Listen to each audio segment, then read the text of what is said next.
La suite du Grand Direct, un débat consacré ce soir à une question de société qui a ressurgi sur la scène politique en Israël ces derniers jours. On en a parlé dans le journal. Une leader du parti travailliste qui reconnaît qu'elle a fumé des joints dans sa jeunesse. Et voilà donc le débat sur la possible légalisation du cannabis en Israël qui est relancé. On rappelle quand même ces deux chiffres qui résument un petit peu la question. 4% des Israéliens fumeraient du cannabis, mais 64% des Israéliens seraient opposés à sa légalisation. Je salue Joël Lévy. Bonsoir. Ouais. Vous êtes psychologue et psychothérapeute et vous êtes donc avec nous pour évoquer cette question, tout comme Yoram Salamon. Bonsoir Yoram. Bonsoir. Vous êtes le fondateur du site internet Roots Israël. C'est ça. En deux mots, c'est quoi ?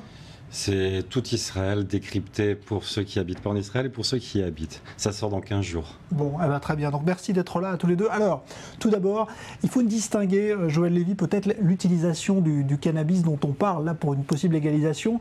C'est déjà autorisé à des fins thérapeutiques, mais très encadrées. Hein. Ouais. De toute façon, ça fait très longtemps. Ouais. Hein, pour autant, ça n'est pas dans les mêmes utilisations que voilà. D'un point de vue médical, ça n'a pas du tout les mêmes effets. Hein. Je pense notamment aux soins par rapport au cancer, etc. On est dans une utilisation contrôlée. Mais si c'est bon pour des personnes, pourquoi pas pour d'autres? C'est aussi ça qu'on peut se demander. Alors, le propos, c'est pas que ce soit bon, c'est effectivement pour atténuer et anesthésier des douleurs phénoménales qui ne peuvent pas être anesthésiées autrement. Hein, donc on a quand même des patients qui ne peuvent plus vivre avec cette douleur. Et en soi, c'est une thérapeutique, évidemment.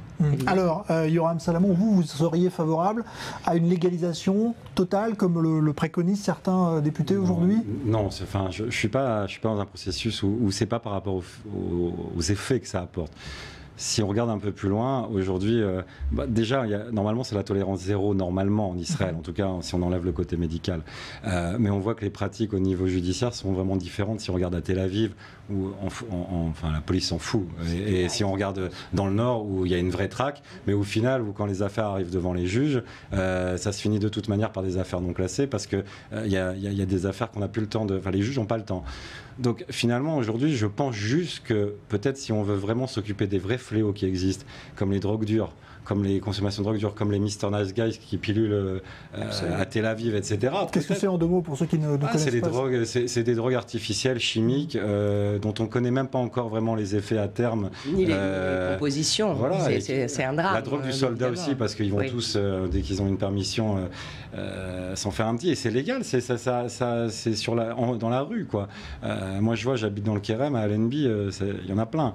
Donc je me dis peut-être qu'effectivement, sur un phénomène de société qui doit toucher 200 000 personnes, c'est ce que j'ai lu à peu près, qui n'est pas rien, mais qui finalement est un phénomène qui reste encore contrôlable, peut-être qu'effectivement l'État devrait encadrer ça et s'occuper vraiment de quelque chose d'un peu plus lourd qui sont les drogues dures, et c'est Mr. Nice Guy. Sauf que c'est néanmoins l'autorisation de certaines... la légalisation ouvre des portes à une certaine légitimité. Et le souci, il est toujours là, qu'effectivement, l'interdiction pure et dure n'a pas de sens en soi, puisque voilà, cette consommation est là. Pour autant, il faut recentrer sur l'utilisateur, parce que pour certains, cette légalisation va ouvrir à des champs... Et à l'inverse, une légalisation permet un contrôle par l'État en amont qui est beaucoup plus important, et qui fait que les réseaux mafieux sont écartés d'un système... oui, c'est l'aspect négatif, effectivement. C'est de l'argent aussi qui échappe à l'État, qu'il pourrait, qui pourrait recontrôler aussi, qui pourrait rapporter de l'argent, puisque si c'était vendu comme des cigarettes, ça rapporterait des taxes. C'est aussi un des arguments qui est... voilà, non, mais moi je viens à la base, avant de faire mon alia ici il y a 3 ans, je suis du nord de la France, donc pas très loin des Pays-Bas, où le système de la délégalisation... c'est un pays qui est cité en exemple souvent. Ouais. Aujourd'hui, le système fonctionne toujours. Moi qui étais plusieurs fois aux Pays-Bas, effectivement, la police est concentrée effectivement sur la délinquance dure des drogues, sur les drogues dures. Et effectivement, le cannabis, on en trouve partout. Et j'ai jamais eu l'impression, alors encore une fois, c'est une vision micro de la chose, mais en me baladant à Amsterdam ou autre, j'ai jamais eu l'impression de tomber dans une ville de junkies où il y avait effectivement une grosse problématique. Donc je me dis peut-être que si c'est dans les mains de l'État, ça pourrait régler certaines choses. Sûrement, sauf que ce qui inquiète d'un point de vue clinique, c'est encore une fois pour les sujets, les utilisateurs qui ne sont pas à même d'être dans un rapport à la loi.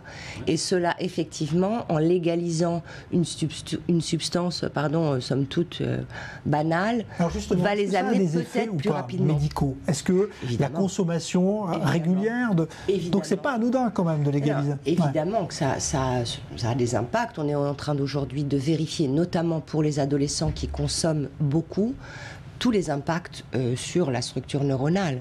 On est en train de vérifier en termes de concentration, mais aussi, et là encore c'est compliqué parce que ce ne sont pas tous les sujets qui vont être dans des phases psychotiques. Pour autant, il y a des décompensations psychotiques chez certains adolescents. Il y a des services organisés pour ça, à Sainte-Anne, par exemple, à Paris.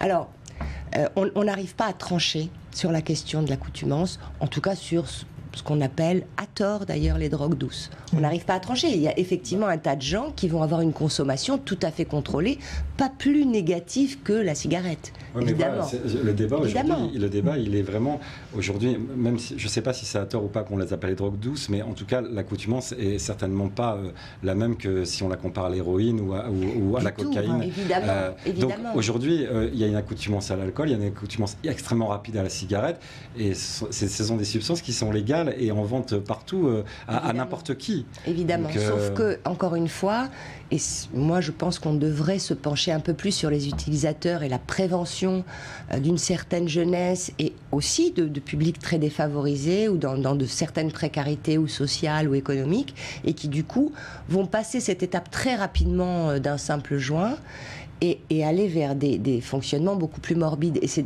d'un point de vue clinique, c'est ça qui inquiète sur la légalisation. Et effectivement, pas ce dont tu parlais tout à l'heure, qui est, somme toute, effectivement, ça profite quand même à beaucoup de trafic, tout ça. Mais est-ce qu'il faut mettre sur le même plan le cannabis et la cigarette? Parce que la cigarette, on sait aussi que c'est très nocif, pourtant c'est en vente libre et contrôlée. Il ne me semble pas que ça procure les mêmes effets. Pour autant, en termes d'addiction, on est plus addict sans doute à la cigarette qu'à certaines drogues. Je pense qu'il y a une hypocrisie quand même. Je veux dire, effectivement, les effets du joint ne sont pas les mêmes. Effectivement, on ne peut pas comparer les deux. Mais si on devait vraiment parler de problèmes de santé publique, je pense qu'on devrait aussi s'occuper. On doit s'occuper du cannabis et on doit prendre une décision par rapport à ça. Mais on doit s'occuper aussi de la cigarette. On a trouvé aussi aujourd'hui un système très rentable par rapport à la cigarette parce qu'on sait que les gens sont dépendants, mais ils continuent à payer de plus en plus cher. Je ne connais pas les effets de la diminution sur l'achat de la cigarette ou des paquets de cigarettes. Mais en tous les cas, autour de moi, je connais beaucoup de gens qui n'ont pas arrêté de fumer et qui continuent à payer beaucoup. C'est un vrai problème de santé publique. De fait, encore une fois, comme pour un fumeur, certains fumeurs vont commencer à 14-15 ans et malheureusement continuer un paquet et demi, et certains vont être à 4 paquets et ça ne va pas suffire. Et ça ne va pas suffire pour calmer des maux intérieures et des pathologies plus fortes. On est dans la même dynamique avec le jeune qui commence avec un joint, 2 joints et qui, même à 40 ans, va pouvoir en fumer 2 ou 3 et c'est rien en soi. Pour certains publics, la légalisation peut ouvrir à une validation. On parle des borderline, on parle à ce moment-là de pathologie et c'est plutôt d'un point de vue clinique ça. Et puis autre chose, peut-être aussi le rapport à la symbolique de la loi, si ça pouvait être porté par un cadre. Alors je ne suis pas forcément d'accord avec une interdiction majeure et féroce qui au contraire est très attractive. Ouais, qui va à mon avis provoquer l'effet inverse. Absolument, c'est très attractif. Pour autant qu'on se penche un peu plus sur ceux qui sont dans des besoins de cet ordre-là. On le voit avec l'héroïne aujourd'hui, ça devient... il y a quelque chose là de très morbide. Là, on a un vrai fléau en Israël par rapport à ça. Pour le coup, la consommation de drogue dure est réputée quand même comme assez importante ici. Absolument. Est-ce que vous sentez que, on voit bien que l'étude en tout cas montre qu'une large majorité de la population n'est pas prête encore à ça, mais est-ce que vous sentez, parce qu'on a vu que les députés s'y intéressaient là cette semaine, est-ce que vous sentez qu'il y a une possibilité de faire évoluer la société là-dessus? Ce qu'on sent, c'est qu'aujourd'hui, il y a une liberté de langage par rapport à ça, ou en tout cas un aveu, on va dire, social et commun de... voilà, on est 30 ans après, 40 ans après 68. Oui. On sait que nos parents, il y a une grande chance qu'ils soient passés au moins par le test. Donc aujourd'hui, on sait que c'est quelque chose qui est plus aussi tabou que ça l'était il y a 20 ans, et la société a trouvé des problèmes plus importants que celui-ci. Donc en gros, il y a une... Ok, c'est pas bien, mais voilà, quoi. Il y a pire dans l'échelle des problématiques. Donc je pense que, je ne sais pas si ça veut dire que la société est prête aujourd'hui à dire ok, on va dépénaliser. En tout cas, c'est intéressant que ça puisse être en débat. Le débat peut entrer dans le domaine public, à mon avis, sans que ça effraie trop de monde, et, je pense. Non, et puis, bon, on parle d'un chiffre de 64%. Je trouve que ce serait intéressant de connaître les tranches d'âge, parce qu'évidemment, un parent d'un préado va être beaucoup plus sensible à cette question-là, parce que ça va peut-être, un cadre légal peut peut-être l'aider à porter sa propre loi. C'est compliqué d'être parent et de porter une loi. Donc, le débat, moi je suis d'accord, enfin, ça ne peut qu'apporter de l'intérêt à tout ça, qu'on se penche sur les usagers, qu'on se penche un peu plus sur les personnes qui sont dans la morbidité de la consommation et pas le petit consommateur lambda qui finalement n'est pas dans la pathologie. C'est effectivement qu'on enlève un peu cette interdiction à penser et à parler, parce que c'est une large hypocrisie, effectivement. Vous avez vu les prises de position des députés des uns et des autres ces derniers jours, ceux qui ont reconnu avoir fumé dans leur jeunesse. C'est quelque chose de nouveau dans la société israélienne, ça pour vous, c'est important? Peut-être que les députés aujourd'hui reconnaissent, pas un péché de jeunesse, mais en tout cas avoir fait ça il y a péché. longtemps. Ah non, mais donc vous parlez de péché, donc on y est. C'est un peu la manière avec laquelle ils l'ont reconnu. L'aveu. En disant c'était il y a très longtemps. Donc on n'est pas encore dans le débat. Est-ce que c'est pas plutôt de la communication politique? Est-ce que ça les rend pas sympathiques peut-être auprès d'une plus proche des... Je veux dire, bon voilà, encore une fois, il y a des problèmes concrets et très très lourds en Israël d'un point de vue politique, géopolitique, économique, social, et voilà. Et se mettre au même diapason qu'on va dire que le citoyen lambda en disant moi aussi j'ai péché à l'américaine, parce que c'est très américain de faire ça. La question est posée aux États-Unis en ce moment aussi. Quelques États ont commencé à légaliser. D'autres y réfléchissent. C'est un débat qui touche effectivement beaucoup de pays. Je pense qu'il y a un problème. À mon avis, il y a plusieurs problématiques. En tout cas, il y a le problème judiciaire, parce que il faut désengorger dans la plupart des régions ou des États aux États-Unis et en Israël. Il faut désengorger les tribunaux, et engorger les tribunaux avec des affaires de cannabis. Aujourd'hui, on sait que c'est problématique. On peut pas se permettre. Ouais, voilà. Il y a un problème aujourd'hui d'évolution des mœurs, effectivement, et il y a à mon avis aussi une problématique de communication politique qui est là, qui est aujourd'hui, qui peut-être effectivement ça donne une image. Moi je crois que l'intérêt d'un tel débat, au-delà de l'interdiction ou pas, c'est de parler des usagers, de donner aussi et aux jeunes matière à réfléchir sur certaines avancées dans le domaine de l'addiction, et puis aussi aux parents qui sont quand même extrêmement démunis, qui sont très anxieux à l'idée de ces dérapages. Tout parent va accepter qu'il y ait... Les parents sont encore dans cette... Enfin, je sais pas, moi je regarde autour de moi, je crois qu'il y a... j'ai peut-être une croyance, mais il y a 25 ans, si un enfant avouait à ses parents qu'il avait fumé, je crois qu'il sortait plus de chez lui pendant des mois. Aujourd'hui, je pense que si un gosse, un ado fait cet aveu-là, je pense que il y aura une compréhension derrière un peu plus... Je ne suis pas sûre que ce soit ceux qui avouent avoir pris un joint qui vont inquiéter leurs parents. C'est ceux justement qui ne sont pas dans cette communication-là, et le parent est inquiet, ne passe pas au regard de la réalité, mais au regard de ses fantasmes. Un père, une mère d'un ado se dit il va se piquer tout de suite. Ce qu'il faut. Vous disiez tout à l'heure qu'on n'est pas encore au courant de toutes les conséquences du fait de fumer. On commence sur les impacts de l'organisation neuronale. On commence. Par exemple, en France, il y a des services spécialisés aujourd'hui pour ce qu'on appelle les décompensations psychotiques.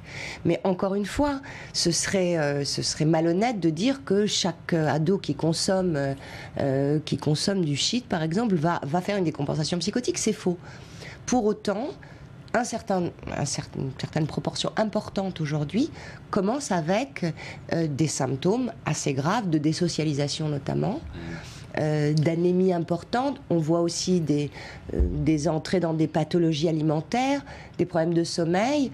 Bon, et des décompensations psychotiques, donc, et c'est que le shit. Hein, est-ce que c'est pas le terrain social d'abord qui a effectivement étudié, ou le terrain, voilà, parce que encore une fois, tu peux tomber dans ces travers-là aussi à cause de l'alcool. Je veux dire, c'est le même problème, par exemple, en France, on a ce problème d'une addiction à l'alcool très. Parce qu'aujourd'hui, très tôt.